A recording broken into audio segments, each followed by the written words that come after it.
देखो, सबसे पहली बात हमारी कमजोरी क्या है? हम परेशान हो जाते हैं। संसार में देखो तो परेशान, परमार्थ की तरफ देखो तो हम परेशान हो। ये हमारा आदत स्वभाव बन गया परेशान होना। थोड़ा सा धैर्यवान बनो, गंभीर बनो। कोई इस भारी से भारी विपत्ति में परेशानी स्वीकार करके विपत्ति से थोड़ी निकला जाता। सुलझो, ठीक है, ये विपत्ति आई, समस्या आई, इसका समाधान होगा। ऐसा थोड़ी कि हमें नष्ट कर देगी। अगर अभी हमारी बड़ी हानि हो जाती है, हम कल इससे बड़ा लाभ प्राप्त कर सकते हैं। हमको एकदम बिल्कुल गंभीर रहना है, इतने कमजोर नहीं बन जाना। अब वो गए तो क्या होगा, अब वो वस्तु गई तो क्या, पद गया तो क्या होगा। प्रयास किया था, ये पद मिला था, इससे बड़ा पद प्राप्त करूंगा, मैं इससे बड़ा महान बनूंगा। ठीक है, एक बार गिर गया, गलती हो गई, दंड भोगूंगा, फिर इससे ज्यादा संयम में रहूंगा। बिल्कुल मतलब एकदम फ्रेश दिमाग रखना चाहिए। पर अपने लोग क्या है, जरा सी बात में एकदम पछड़ा कर लेते हैं, एकदम कमजोर हो जाते हैं। ये बिल्कुल ठीक नहीं है। हम जीवन भर की यात्रा की बात कह रहे हैं, भारी से भारी कष्ट में भी मुस्कुराना, तो हमें बल मिला है, हमें भगवान की कृपा का दर्शन हुआ है, हमें उनका दुलार दिखाई दिया है। अगर ऐसे तो भाग जाते, फिर परमार्थ में थोड़ी चलना होता है। आज जो आप सुन करके लाभ लेने की चेष्टा कर रहे हो ना, ये केवल प्रवचन नहीं है, ये जीवन है। अगर ये जिए ना होते ना, तो ये इसका प्रभाव नहीं पड़ता, फिर वाणी का प्रभाव नहीं पड़ता। हम इसीलिए कहते हैं, जैसे आप लोग एकदम परेशान हो जाते हैं जब बोलो, क्या हमसे ज्यादा परेशानी होगी?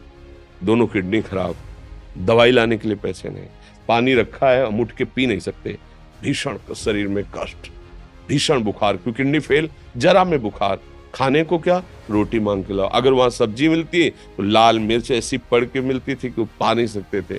आप सोचो, पानी लाना है तो मुझे लाना है, पीना है तो मुझे पीना है।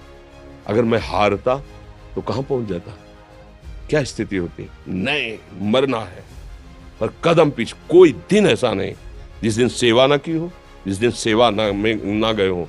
गुरु जी की सेवा में जाना है, पहले अपने को स्वस्थ साबित करना है, नहीं वो सेवा नहीं लेंगे। तुम बीमार हो, तुम कष्ट में हो, ऐसे उनकी दृष्टि बड़ी शांत है। उनकी सेवा की, आके लेट गए। फिर हिम्मत की, अपनी श्री जी की सेवा की, मधुकरी नहीं गए, 3-3 4-4 दिन भोजन नहीं गए, पर सेवा नहीं छोड़ा, दिनचर्या नहीं छोड़ी। और उसका प्रधान कारण संयम, ब्रह्मचर्य, भगवत आश्रय, नाम जप, कभी हारने नहीं दिया। अभी भी थोड़ी देर बाद डायलिसिस शुरू हुआ। हारने, आपको हारे हुए नजर आ रहे हैं? शरीर में पीड़ा है, किडनी फेल है, ऐसा तो हम स्वस्थ बैठे हैं, पीड़ा है, बार बार प्यास लगती है, थोड़ा थोड़ा पानी मिलता है, लेकिन हम आनंदित हैं, हम प्रसन्न हैं। हम लड़ाई में हारे नहीं हैं, ना हारेंगे, हम जीत चुके हैं। हम अपने मालिक के भरोसे में अपना सब बात, तो वो ये हम अपनी बड़ाई नहीं बता रहे, हम आपको बता रहे समस्या। सोचो, तुम्हारे पास तो माँ है, भाई है, बहन है, परिवार है, कोई ना कोई तो है ना। मेरा किसी ने कभी जीवन में ध्यान भी नहीं दिया। क्यों?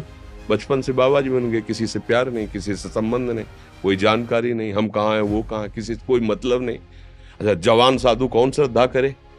कभी गांव जाने की हिम्मत नहीं पड़ती कि रोटी मांग ले, पता नहीं लोग क्या सोचेंगे, क्या भावना कर ले। हम दरवाजे पे खड़े हैं, क्या कैसी भाव, जो हमारे सामने आकाश वृत्ति से आया यौवन अवस्था में, वही पाया, अन्यथा भूखे रह गए।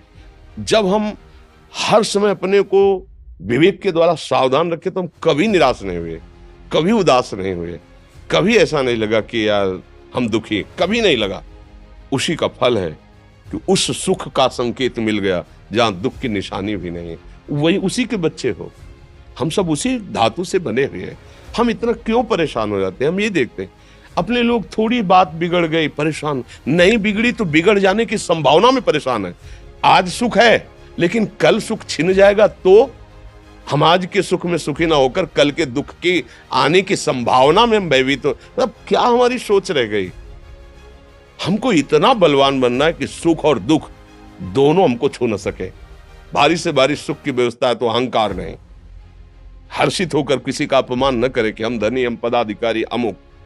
भारी से भारी दुख आया तो हमें किसी के सहयोग की जरूरत नहीं, हम फिर अपने कदम बढ़ाएंगे, हम फिर जुड़ी हुई अपनी भावनाओं को सजाएंगे। मस्त जीवन एकदम। तुम अविनाशी के बच्चे हो। शेर का बच्चा भेड़ों के बीच में फंसकर म्यों म्यों बोल रहा है, बस अगर दहाड़ना सीख जाए तो कोई भी उसे परास्त नहीं कर सकता। ऐसे भगवद अंश तू प्रपंच में फंसकर अपने को इतना दीन क्यों देख रहा है? तू ऐसा है कि भगवान के दिव्यास्त्र में भी ताकत नहीं तेरे को मार सके। तू अविनाशी का अविनाशी बच्चा है। विनाशी भोगों को, विनाशी शरीर को मैं मान के इतना भयभीत, इतना दुख ठीक नहीं। ये सबके लिए, केवल एक के लिए नहीं। आप समझो, आप लोग सोचते हैं हम गृहस्थ होकर भला ऐसी स्थिति कैसे? जनक जी सुखदेव जी के गुरु हैं और राजा हैं, महल है, रानियां हैं, नौकर है, चाकर। क्या सुखदेव जी जिनके शरीर में लंगोटी भी नहीं है, दिगंबर, परमहंस, परमहंस के गुरु हैं जनक जी जो राजा हैं। समझो, आप ऐसा ना सोचे कि हम नौकरी कर रहे हैं, हम संसार में, हम गृहस्थ हैं, हम आध्यात्मिक की ऊंचाई पर नहीं चढ़ सकते। नहीं, आप एक सरकारी नौकरी या आप किसानी या व्यापार करते हुए आप एक अध्यात्म की ऊंचाई में चढ़ सकते हैं। और अध्यात्म ही है जो तुम्हें इस माया के दुख सुख से ऊपर उठा सकता है। दूसरा, चाहे जितनी संपत्ति आ जाए, आप सुखी नहीं हो सकते। सब देख लो, आंख खोल के देख लो। अध्यात्म ही है जो तुम्हें हर कष्ट सहकर मुस्कुराकर जीने का रास्ता बता देगा कि आप आनंदित हो जाओगे। कुछ नहीं बिगड़ा। अध्यात्म है तो कुछ नहीं बिगड़ा, अध्यात्म नहीं है तो कुछ नहीं बना, कुछ हाथ नहीं लगने वाला।